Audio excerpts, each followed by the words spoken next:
At a quiet park in Atlanta, this group of strangers is breaking the silence.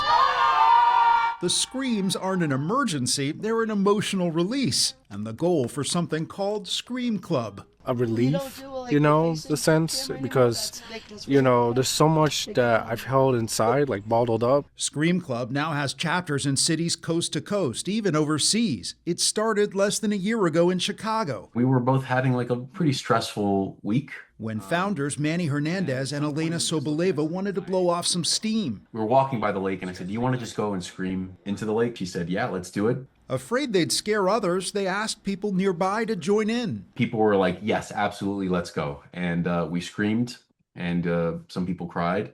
And that's when we looked at each other and were like, I think this is something. The club became a regular event. Just in Chicago, thousands have gathered to scream.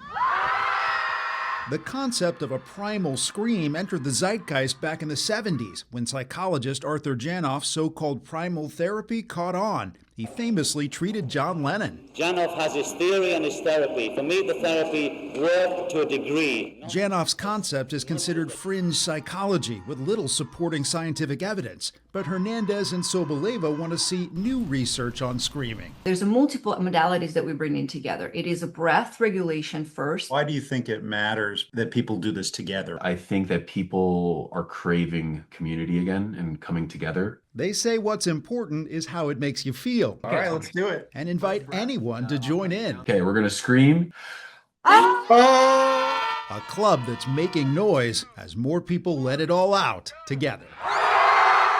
Bradley Blackburn, CBS News, New York.